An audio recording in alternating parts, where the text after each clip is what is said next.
From my heart, man. This is a dream come true for all of us, man. To be here after all these years, we should do the sign of the cross, the Vina, all of it, everything, the high five and everything, because we're very lucky, very fortunate, and I'm very proud of you guys. New York fans are very, very demanding. They will tear up their seats and throw them at a band on stage, which they've done in the past, if they don't like what they see and what they hear. You guys own this place for the next 4 days. That's right. Let's burn it down, all right? All right, let's go, baby! But I tell you, if the word party was ever invented for an event, those shows were like parties. Everybody was on their feet from beginning to end. It was very clear that Big Bad New York all of a sudden decided to have a party. It was a thrill. New York, we love you! It's good to be back home! See you soon!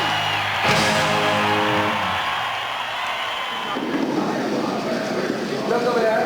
Open your mouth a little bit more. Let's see how that out. Ah! Colors in here. Where's the spot? When the buzz got out that Kiss was finally going to reunite, that the impossible was going to happen, it spread like wildfire. I want you! I want you! Baby, baby, baby, I want you! I want you! Many of the magazines that wanted us on the cover, we refused. But Spin got it early on. They were ready to do 4 separate covers, something they had never done before. And just like us, they were ready to break ground. And together we did. The issues came out, and they were by far the biggest sellers they'd ever had. News was spreading quickly that the Alive worldwide tour was going to be a bigger success than anyone had even imagined. Kiss is back, the original 4 members in the original makeup. Oh God, am I excited. I've been waiting 20-something years for this. Bueno, salimos un instante de este enorme recinto. Break out your face paint, get ready to rock. Hundreds of fans will kiss and tell after their date tonight. With the enormous reaction to the first month of the tour, the Kiss buzz soared to new heights. Forbes magazine came to us and wanted to put us on the cover. We thought that was a strange request, but why not? If we can help them look cool, so much the better. One of the great things about Kiss is that we don't live or die by the press. And it's much more important to us to go out on stage and be received by an audience that's ecstatic and meets us with open arms and legs. It's really something to look out there and see people who have waited for this day, sometimes 20 years, and what they think and their reaction is of the utmost importance. And what we see in the newspaper perhaps a day later is really of minor importance. Most of the time I just look and hope there's a great photo, because the photo is worth 1,000 words. At the end of the day, though, after all the hoopla and after all the covers of the magazines and so on, the most important thing for us is gauging our fans. When a fan walks up to you and says, you know, I don't like the second song as much as the fourth, I listen. When a critic has something to say, it means nothing. This guy's being paid for his job, and his opinion just really comes from nowhere. He's not a fan. He doesn't have any emotional vested interest in it. But when a fan talks, the heart speaks, we listen.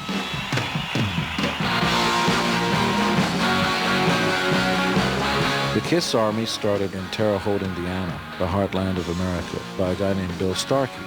It started around a radio station that wouldn't play our records, and Starkey, who called and basically threatened the guy and said, if you don't play Kiss records, the Kiss Army will surround you. Somehow it got back to us either through newspapers or letters about an existing Kiss Army, and we thought the idea was so cool, why not name the fans the Kiss Army? So the fan club was named that, and so on. It started very naturally and kept growing. They treat their fans with respect. They give the fans what they pay for, their money's worth. They give everything to their fans that they have. They've been doing it for years. Part of the magic of Kiss is that the appeal is so widespread. There's something about Kiss that affects everybody. Well, they're all very talented, but I love Paul's ass in particular. We have fans who were there from the beginning, some of who now have their own children. And it's almost like a rite of passage to have the children show up and be a part of the concert that may have turned their parents' lives around. It's awesome to look out into an audience and see families, mothers, fathers, children, all part of this unique celebration that's Kiss. In the most sincere form of gratitude, all kinds of things get thrown up on stage. Sometimes bras, that's obvious. There have been babies held up. But the one that takes the cake is someone's leg. Up to that point, we thought we'd seen it all, but that one topped them all. If this is an army, this is clearly a volunteer army. Anybody who does something for KISS or about KISS is really doing it from their hearts, and that's the most important thing. KISS is the biggest band of the 70s, 80s, and now 90s, and they're going to prove to the world that they're still the best. They changed rock and roll forever. My only words are space with Ace. We do this for our fans, you know. It's the gratification that we get. You see the faces of the kids. I'm out there playing for them because the kids made me popular, and without my fans, I wouldn't be where I am today. And I really worked hard not only to play the old guitar solos as accurately as possible, but to capture the same vibe.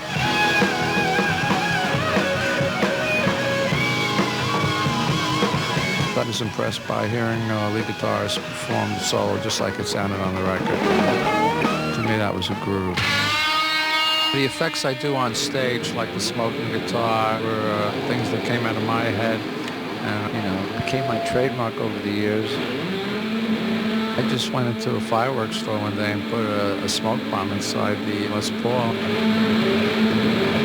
I could see people going, oh my God, his guitar's on fire, it's going to explode. It's always been a trip for me to do that. It's one of the most fun parts of the show for me and the audience.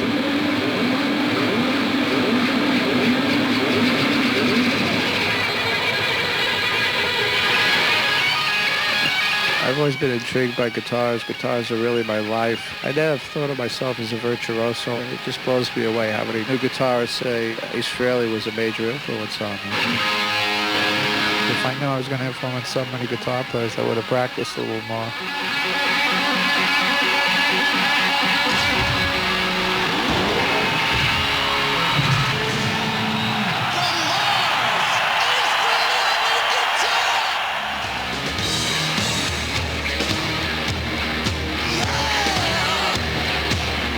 By mid-August, and North America exploding with Kissteria, band and crew flew to England to headline the massive Castle Donington Festival. We stayed at a hotel called the Combe Abbey, which was an old 14th century English castle that was turned into a hotel. So here we were in the middle of nowhere, KISS in a castle. It was bizarre to say the least. We knew we had to slay everybody and knock them on their ass. So the day before the event, we did a sound check in a field out in the middle of the countryside. We knew that that field the following day would be filled with 60,000 rabid KISS fans.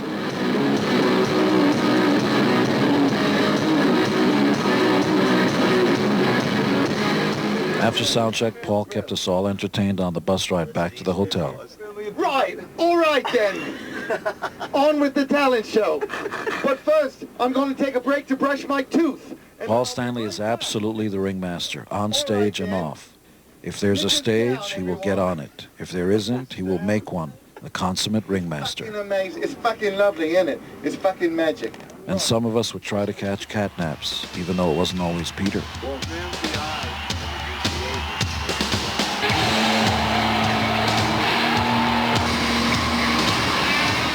The funny thing was, when the helicopter picked us up at the hotel, 100 fans or so saw us off. 10 minutes later, we were greeted by 60,000 fanatical KISS fans. This was the one and only show we were doing in England. This was an amazing outdoor show where 60,000 people got out there in the rain and the mud and stopped at nothing. It was pretty amazing. We knew we had to knock everybody out.